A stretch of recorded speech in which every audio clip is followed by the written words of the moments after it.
Namasri Yatirajaya Vivekananda Surai Sachit Sukha Swarupaya Swamini Tapaharini.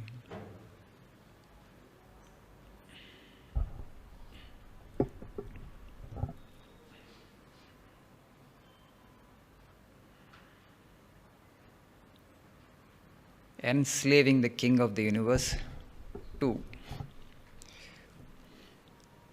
Last class, we studied a few examples of devotees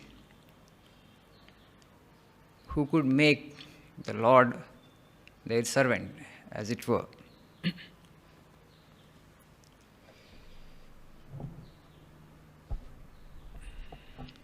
Bhakti is such a thing. It's so potent and so powerful.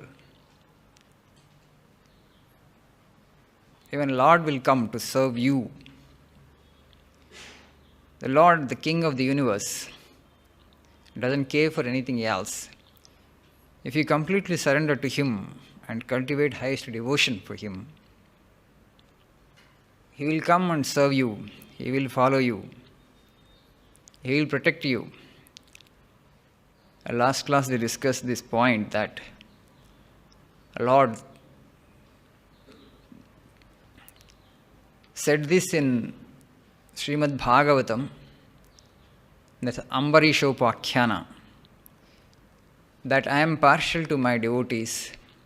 I don't have the same sightedness. Aham bhakta paradhīnah asvasantrahi dvija sadhubhir grasta hrudayo. So I am in the hearts of all sadhus, devotees, pious people. Bhaktaihi bhakta janapriyaha. I am the lover of my devotees. Whoever actually is devotee of my devotees, that individual will become extremely dear to me. That means what? His devotee will be supremely dear to the Lord. Lord loves devotees. And He will shower His grace upon the people who are devoted to His devotees. It may, sound a little unusual for us, but that is the truth. In the lives of so many devotees, we see this, how Lord became their servant and served them, protected them, went out of His way many times. How much He loves His devotees, you would get to know only when you read the life stories of these devotees. Today, we shall see through one or two such devotees, because this can continue for many weeks. The enslaving the King of the universe, through stories of the devotees, we can hear. So many stories are there in the Puranas, in the epics, and also modern stories. Modern stories means the events that happened in the lives of devotees, of Maharashtra saints, Tamil Nadu saints, the other saints of other parts of the country. The incidents were recorded. So, historical things, how actually Lord saved them when they were in deep trouble, because they had completely surrendered to Him. And they took refuge at His feet. He protected them in every way. We know among the Pandavas, Arjuna actually was the greatest devotee of Krishna. Krishna, he was by his side all the time. He considered Arjuna as his friend. Arjuna considered Krishna as a friend. Saka. We know from Mahabharata that when Abhimanyu was killed by the Kaurava army, when Arjuna came to know that it was Jayadratha who prevented Abhimanyu from escaping from that Yuha, and he took a vow unable to bear the grief, Arjuna took the vow that before the sun sets on the western horizon tomorrow, I will kill Jayadratha. If I fail to do that, I will enter into the fire and I will kill myself. That means he said that he would immolate himself. And he took this vow in the hearing of many kings. And when Kaurava camp came to know about this through their spies, they were jubilant. So the battle would be over. Battle would be over. Tomorrow for one day, we have to save this Jayadratha. That's all. So when they came to know about the vow of Arjuna, Krutavarma, Krupacharya, Dronacharya, Karna, they had planned that tomorrow we would protect Jayadratha. To kill Jayadratha, the Pandava army, the Arjuna and others have to penetrate through our defense. So they wanted to give maximum protection to Jayadratha. When he heard the vow of Arjuna, Jayadratha went to Duryodhana and said, I know what kind of warrior Arjuna is. Nobody will be able to save me from his wrath. So I will go and hide myself in some forest or cave. Allow me to do that. Duryodhana laughed at this proposal. You are a Kshatriya. If you die in the battle, you will get heaven. Why are you so afraid? We are all there to protect you. Drona is there, Karna is there, Krutavarma is there, Krupacharya is there. Why? We will protect you, don't worry. They have given him that assurance. So they were jubilant because the war would come to an end. Protect Jayadratha for one day, that's all. One day, till sun sets tomorrow evening. And now in the Pandava camp, Krishna was worried a lot. Arjuna, out of distress because he could not bear the grief of his son, the dearest son, Abhimanyu, is passing away. And in that, distressed moment, he took the vow. Not a small thing now. So, Krishna mildly rebukes him. What is the need to take such a severe vow? Now, Arjuna says, I swear by my Gandhiva, by my astras, and by you, Krishna, he says.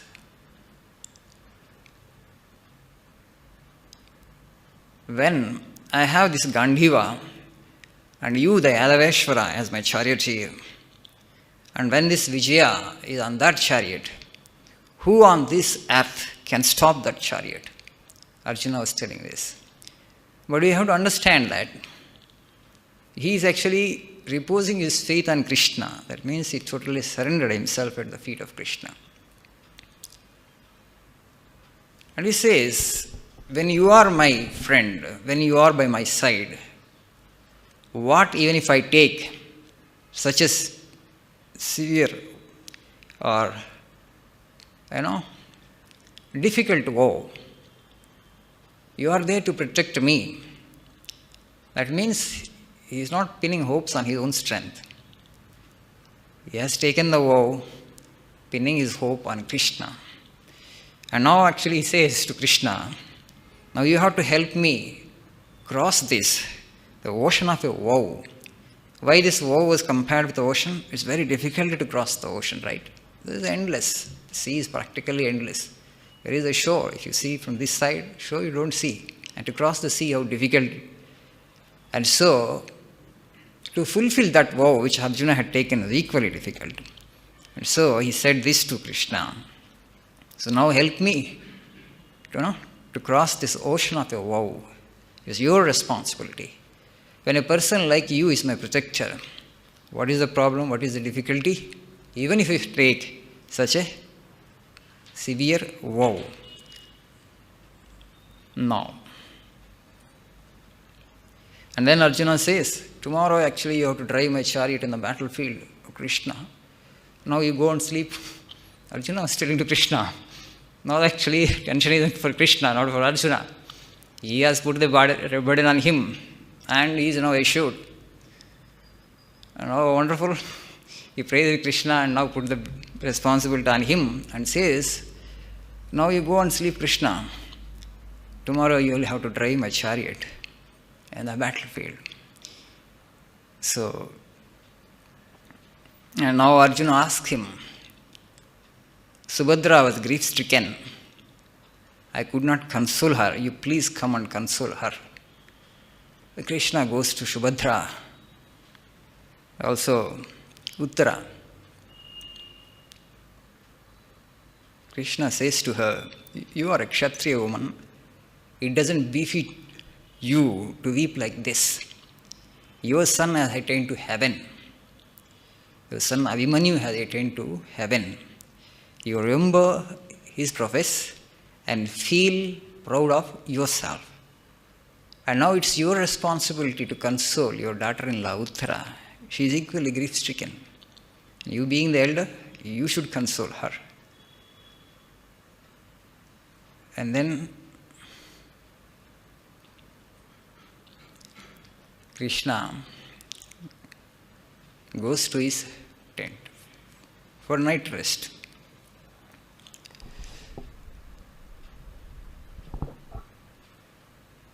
And he asks Arjuna, he arranges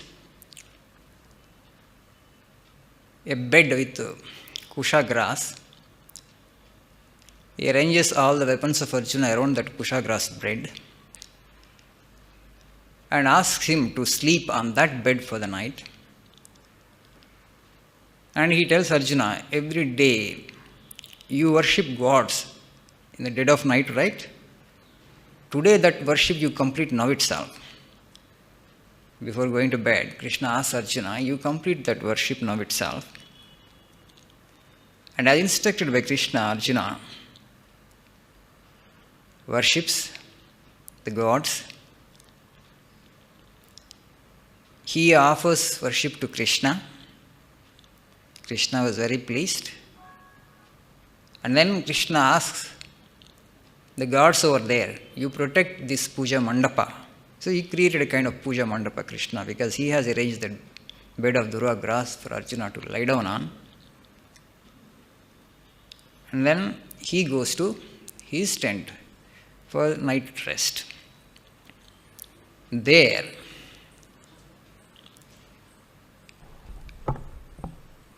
Krishna could sleep only up to midnight. Then he got up.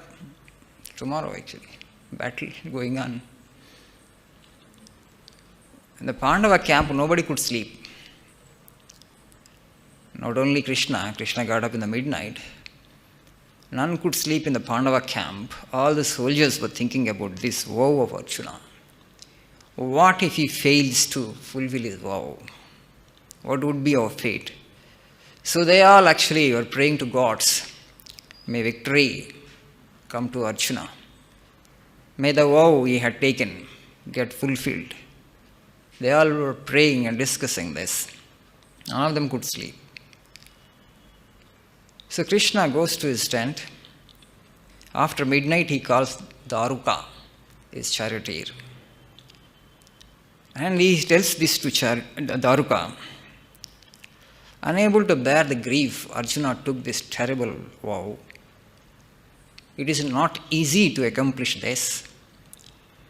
To vanquish the entire Kaurava army before sunset tomorrow is not an easy thing. And then he says, if Arjuna fails in his vow, he will die. If he dies, what use I have of this life? The Lord is saying, how much he has fallen in love with his devotee, Arjuna. You just see. This is the language Krishna uses. If he dies, what use I have of this life? This is divine love. In human love, never you will find this kind of self-sacrifice. In our families, sometimes When somebody very dear to us passes away, we all weep. Oh Lord, actually, what an injustice this is. How cruel you are, oh Brahma, we accuse him. We weep and weep. Suppose Brahma comes before us and says that, sometimes the people weep in such a way that you could have taken my life instead of this, okay? You could have spared the life of my dear one, you could have taken my life. Brahma appears before us and, okay, I will spare the life of that one. I will take your life. How many are ready to give up their lives? So we know. But here Krishna is telling that Arjuna is my sixth life force. We have 5 pranas. He is my 6th prana. He is half of me. He was telling this to Daruka. If Arjuna is not there, this Krishna is not there. He is half of me. So I will protect him and I will save him. In the beginning, Lord told it's not easy to accomplish this task, but now he is determined. The Lord of the universe is determined to save, to protect his devotee, Arjuna, who has surrendered himself at the feet of Krishna. What is that Kaurava army for me? Tomorrow the whole world will get to see my prowess and my love for the Pandavas. Krishna is telling, tomorrow the world will get to see my prowess and my love for the Pandavas. So they will witness my battle preparedness, you can say. Whoever tries to protect Jayadratha, whichever king comes forward to protect Jayadratha, he will get burnt in the fire of my Sudarshana. This Sudarshana will burn the kings who ever actually come to defend Jayadratha. So after midnight, he was telling all this to Daruka and he was talking to Daruka. And he tells Daruka, you get ready my chariot and all my weapons you keep on that. When I blow Panchajanya during the battle, you bring that chariot to me. Then Krishna practically decided to fight the battle himself to save Arjuna. Though he has this vow of not touching any weapon, right? Krishna actually is only a charioteer, he cannot touch weapon. But here he is telling, if there is a need, I will go to the extent of breaking my own vow for the sake of my devotee. So he is asking Daruka, you keep everything ready, all my weapons you get ready. But Daruka did not ask, but you can't use any weapon. You are not supposed to take weapons in the battle. Krishna actually has forgotten all that and has kept that aside.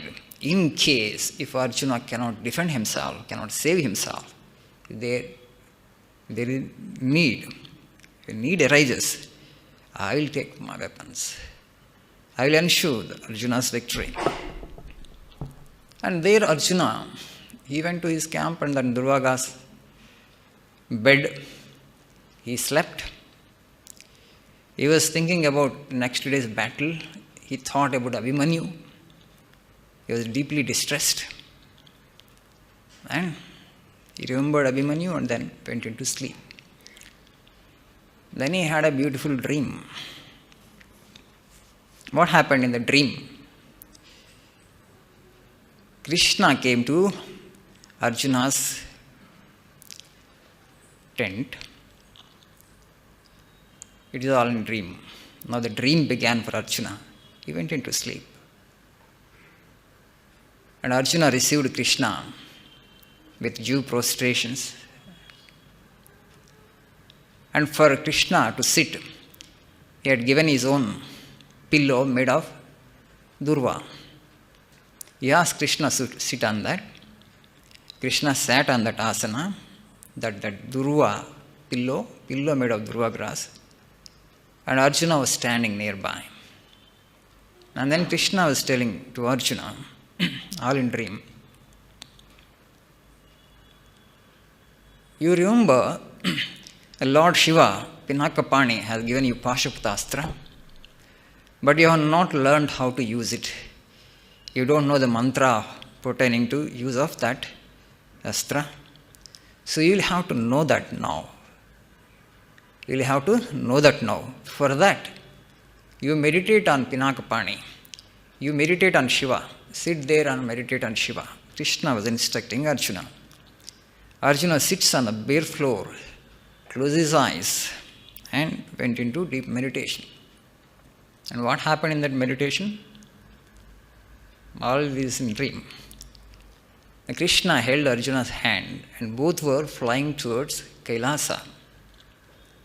They were going towards Kailasa. On the way, Siddhas, Yakshas, Gandharvas, Kinnaras, Kimpurushas, Nagas, they were all looking at this Nara and Narayana and bowing their respects. They were flying towards Kailasa.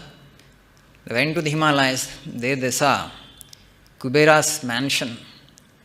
They saw flower gardens, beautiful lakes, filled with lotus flowers, swans singing beautiful songs. They saw all this beautiful thing. And they went forward, and there they saw Kailasa, Lord Shiva, seated along with his divine consort, Mother Parvati, and a golden throne. How bright the Lord was, Lord Shiva. It was like 1,000 suns. 1,000 suns you bring together. How much of luminosity will come, how much of brilliance will come. With that much of brilliance, Lord Shiva and Mother Parvati were shining as these true stones.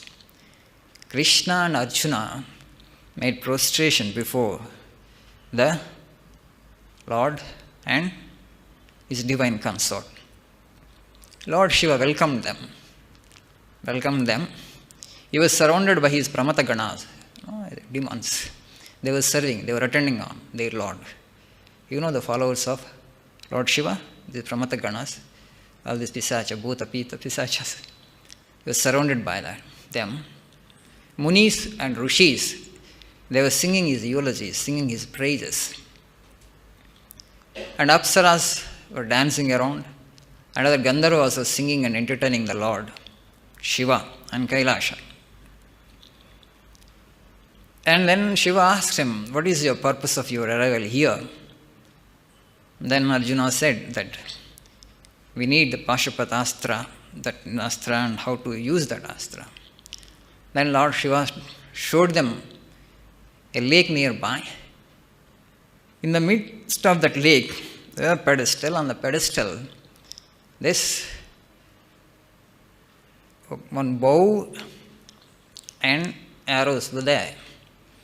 And Lord Shiva told Arjuna and Krishna, you want go and get that bow and the arrows there. And the Pramata Ganas actually followed Krishna and Arjuna. They went there because it was in the midst of the lake. These bhutas and pretas, these ghosts and demons, helped Arjuna and Krishna to reach the place.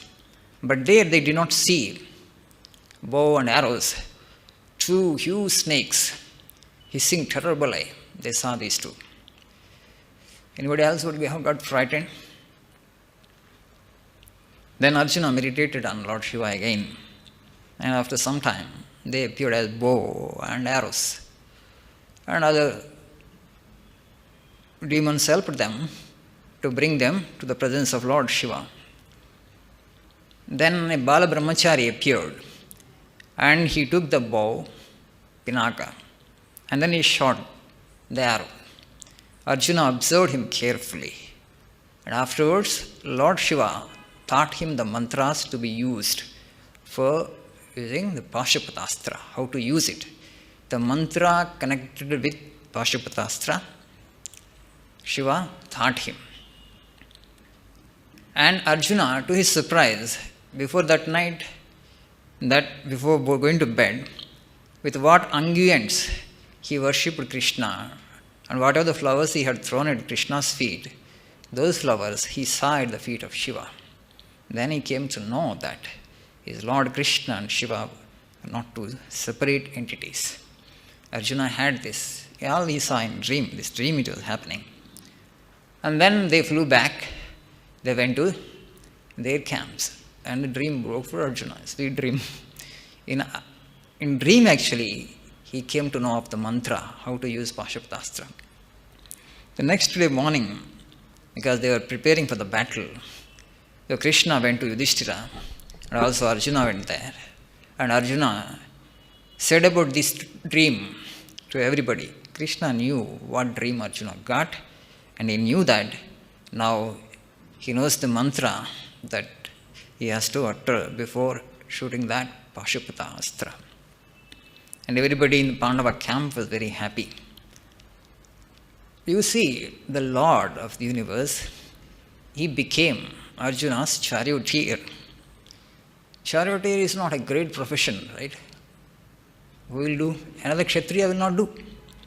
Another Kshatriya will not agree to become the charioteer of Kshatriya. When a Kshatriya will not come forward to accept, to drive the chariot for somebody else, and Krishna, he just became the charioteer of Arjuna. You just see the self-effacing spirit of the Lord and the love that he has for his devotee. So you know what happened thereafter. Jayadratha was killed because of Krishna's help. So to protect Arjuna, Krishna took all this trouble. He goes any extent to protect his devotee. He loves, if he protects you, that is the ultimate protection. Many times in our lives, we are distressed. There are so many situations where we feel helpless. We bank on people, we bank on money, we bank on properties for help. No help comes forward. Still we don't turn towards the Lord for help. Because we don't know what Lord is. Okay? We don't have enough faith in Him. The infinite, you need to seek protection, you need to seek help from the infinite alone. I am a mortal, I seek help from another mortal. He is in the same condition. How he will be able to help or she will be able to help you? The money and other material things, they may help you for a short period of time, but they can't help you when before things like death. We are totally helpless before death. If we have that as your aim, to conquer death, to go beyond death, to reach the infinite, we have to turn towards the Lord alone. And you just see Sri Ramakrishna, how he began his search for truth.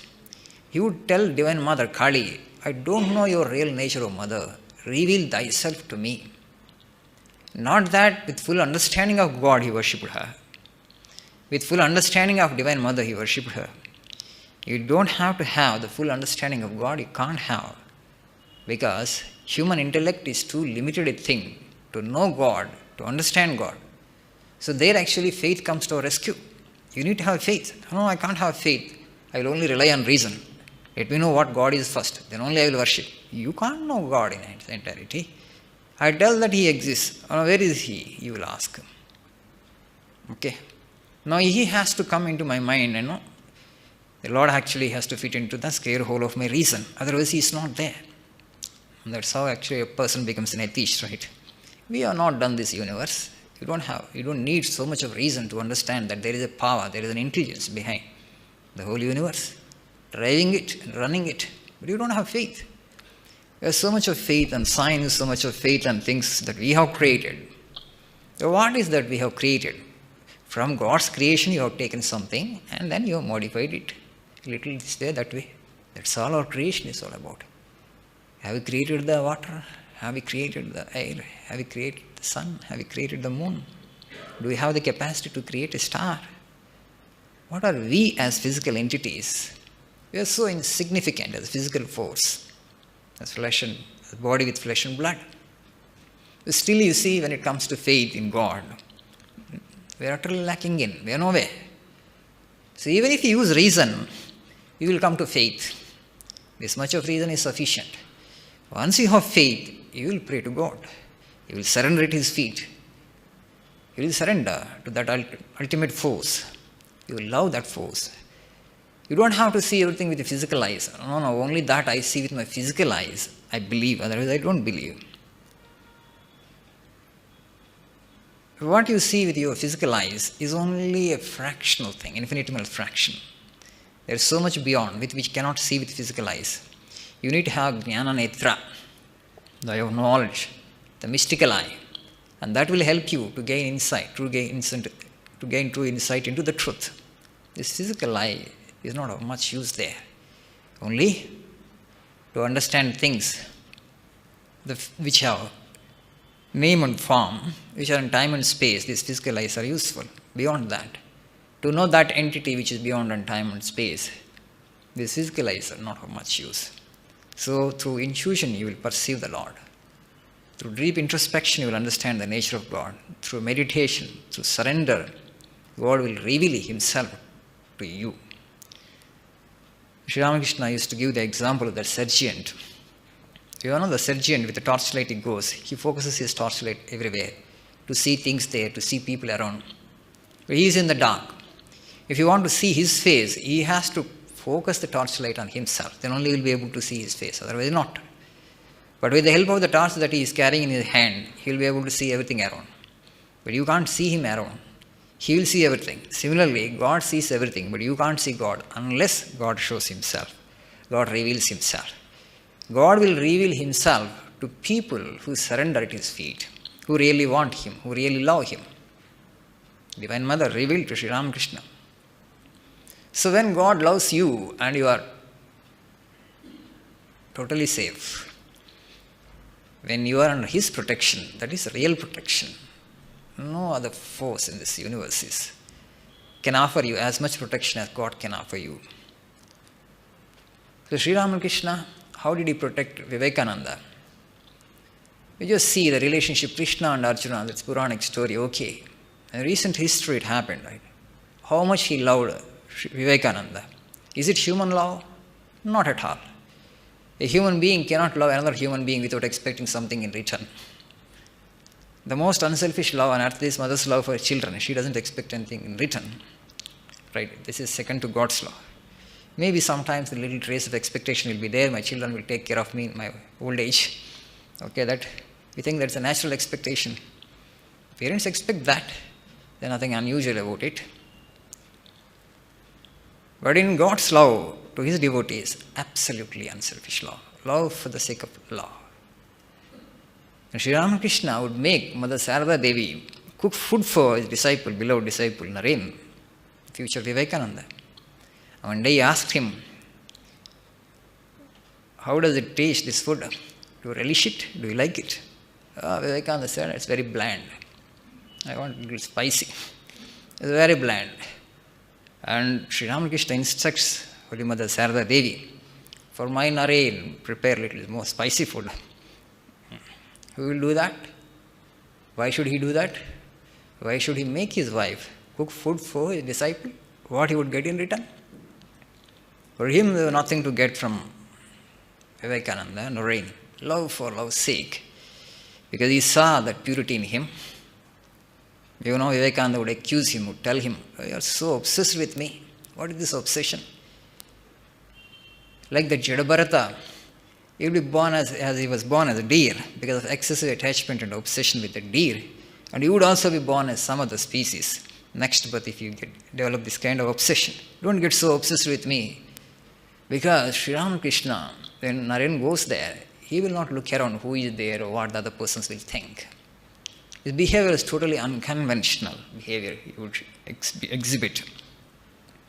First, when Vivekananda went like a small child, how mother feeds a baby, small child. And Sri Ramakrishna was feeding Vivekananda, Naren, and he felt embarrassed. So many people are around. Everybody was seeing. And he brings the sweet. He can give in my hand. I'm not a small kid. I will take myself. But he's pushing it in his mouth. You take my Naren, you take my Naren. Like a small kid. So Sri Ramakrishna never cared for the conventions, what other people would think of his acts. He would do whatever he feels like doing, that's all.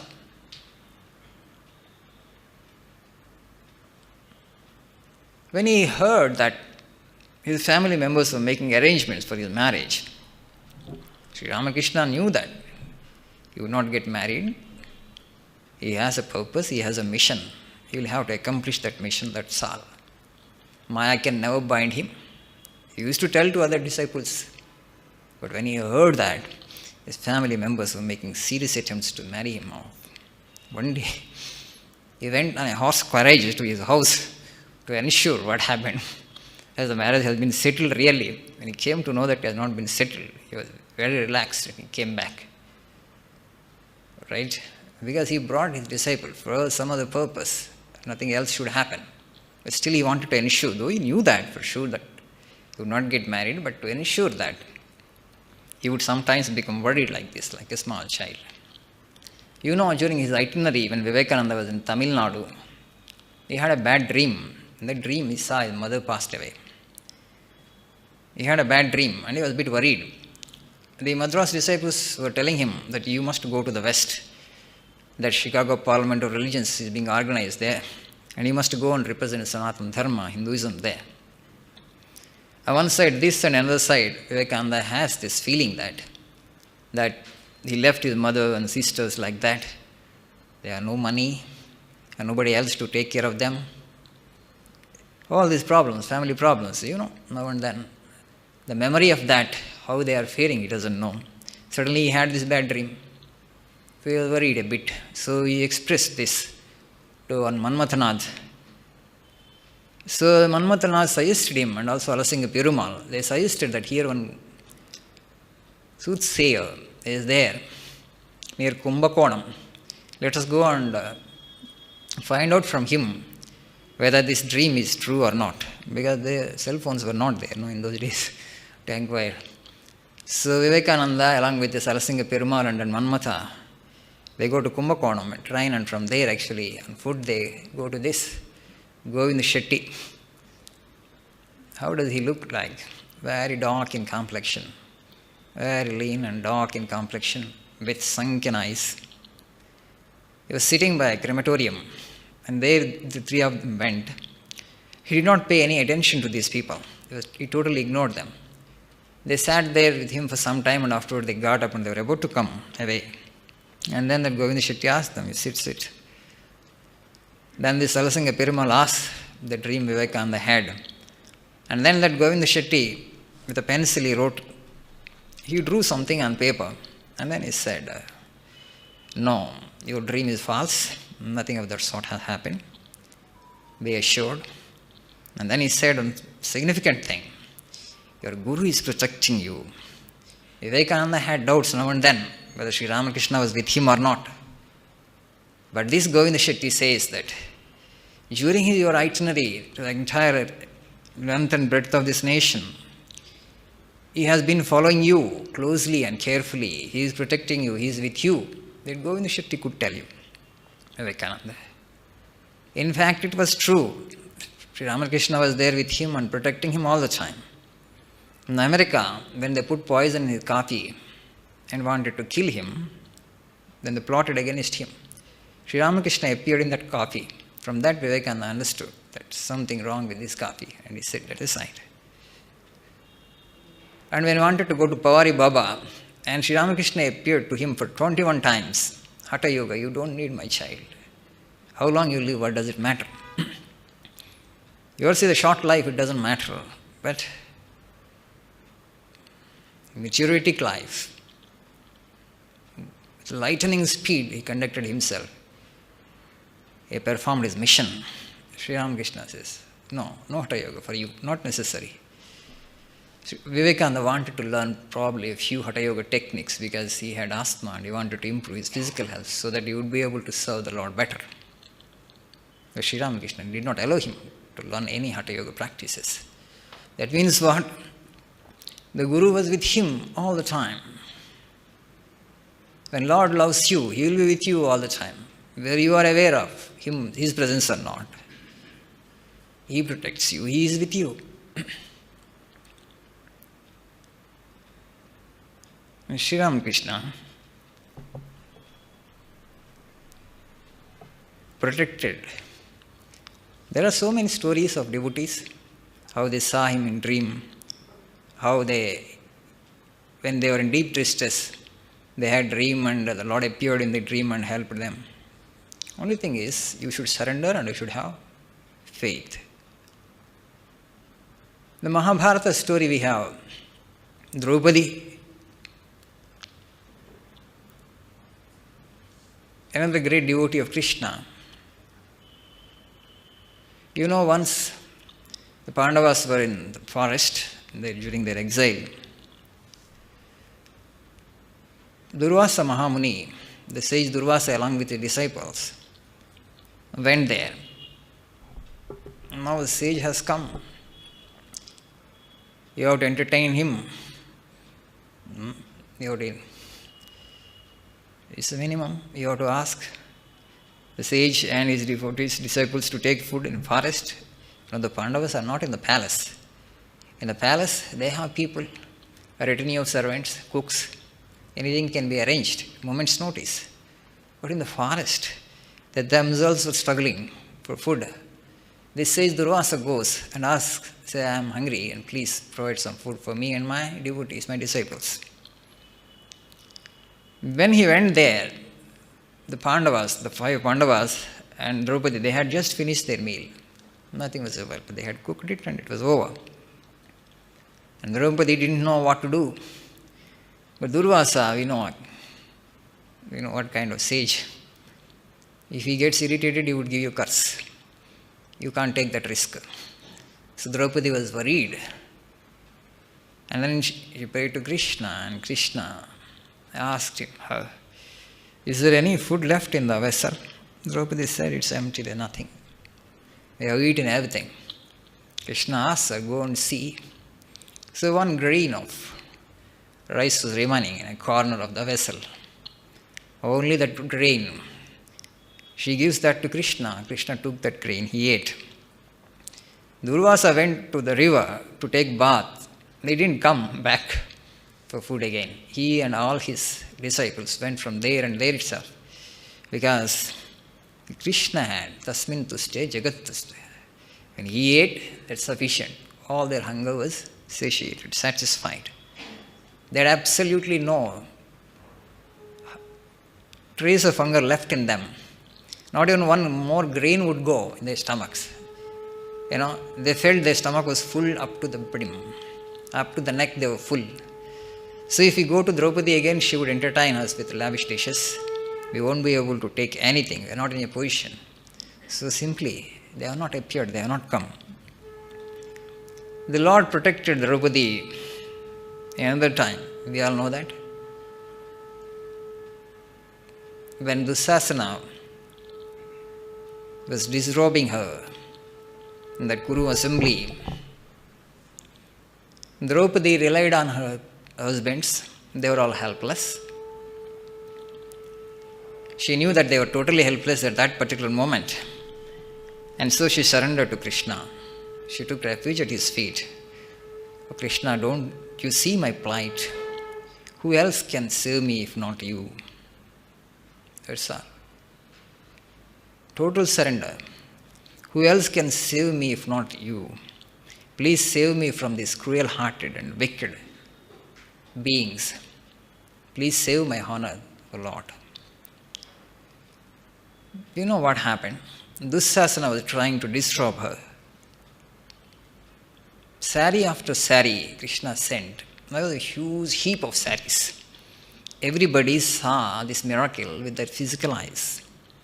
Everybody who was present in that Kuru assembly, then they all knew that it was Krishna's miracle. At least Bhishma, Drona. If Duryodhana had any sense, he could have understood the power of Draupadi and power of the Pandavas that instant, but he did not. Sometimes miracles happen in front of our own eyes, but we ignore them. We don't pay attention. In our lives also they do happen. We don't ponder on them. God's grace has come upon you in that way, but we pay scant attention to that and will continuously ask more from the Lord, so as if He has not done enough. You just see, contentment is very important in our lives. Then only you can become spiritual. You will turn towards the Lord. Why contentment is important? Material wealth, you can accumulate as much as you want, but there is no guarantee of peace or happiness with that. Right? Today, we are living in a world, we have so much to compare ourselves with others. Every time, the comparison is the only problem in the world, nothing else. Otherwise, basic necessities of life are fulfilled for everybody practically. But still, there is so much suffering. My neighbor is living better than me. In what way? He has more material things. Not that at a psychological level he is happier than you. He has more material things. Probably he may be having a better car, a better house. That's all. Lifestyle is radically different. That is the source of trouble. Let me have the same standard of life. That is the only craving. When you get to the standard of life of your neighbor, for which you have craved so much, you will not stop there. You will compare with somebody else who is a little better than your neighbor. Your neighbor's neighbor, let us say. Okay? Neighbor's neighbor. When Lord gives you that comfort, and you will have somebody else to compare with, there is no end to this. Your life is over in the meantime. Your life is over in the meantime. This human instrument is not an ordinary instrument. Okay? From this finite, you can reach the infinite. You can take that big leap forward. With no other physical instrument, with no other body, it is possible. That's why even gods covet, gods crave to have a human body. Through human body, you can practice yoga, you can do yoga. You can reach the infinite, you can attain to your godhood. But we don't understand this because society. It's only in our imagination it exists really, in our thought it exists, not in reality there. In that way, nobody is happy because of this comparison. I very frequently quote the statement of Sister Nivedita. I'm never tired of quoting the statement of her. Perhaps she could get a true insight into the greatness of this Indian civilization, like nobody else. We Indians also don't know how great our civilization is. That's our big problem. The simplicity of Indian home is the deliberate choice of a highly cultured mind. The simplicity of Indian home is the deliberate choice, she says, of a highly cultured mind. She meant not that Indians had not the capacity to create material wealth, not that they don't have the genius, but consciously they kept their lives simple because that would allow them time and leisure to think about the higher aspects of life. It will give you time and leisure to think about the higher aspects of life. That's why deliberately we kept life simple. Today we are talking about climate change. Recently that conference of parties happened in Glasgow. You all might have known and might have read that. So protection of the environment will become possible only when you keep your material standard of life low. Otherwise, it's not possible. You want to consume and consume and consume. We encourage this unbridled consumerism, and at the same time, we want to protect. We don't want to control the population. We have not capped the numbers yet. The numbers are growing. And also, everybody wants to have a better material standard of life. Then how can you save the environment? You want to consume and you want to protect. You want to eat the cake and you want to have it too. Frustrating. Okay. It's not possible. So, you will enjoy simple life only when you have a spiritual goal. Otherwise, it is only fashionable to speak simple life. You can speak of it. It only will become a fashion. You'll arrange a meeting and everybody will talk of simple life, but we won't be able to lead a simple life unless you have a spiritual goal. That's how human being is designed. If that higher goal is not there, there is no way. You have to have something to get preoccupied with, either material goals or the spiritual goal. This goal of self-realization, knowing oneself, knowing the truth is not there. And then you will only crave for material things more and more. Basically, you are seeking the infinite. Infinite. And material plane means disaster for that. Everybody is seeing the infinite on material plane. Whether you become successful or not, that's a different thing. 90% of us won't become successful, thank God. Right? Because we don't become successful, to gain the infinite on the material plane, earth is saved. Otherwise, the earth would get destroyed in no time. But everybody wants to have everything that is available on earth. That is our craving basically. Right? Now we are not satisfied even with earth, we want to go to Mars. Right? We want to explore the universe. God has given a beautiful earth. You destroy this, and where there the environment is not there, atmosphere is not there, and there actually you want to make life hospitable. You want to make the planet hospitable. This we destroy. The beautiful earth God has given. Here we destroy this and you want to go there. Is it in our means to create atmosphere on moon, on Mars? Is it humanly possible? Protect this. Let us endeavor to protect this. God has given us a beautiful gift in the form of this earth. Let us lead a sensible life. And only when you have a spiritual goal, it becomes possible.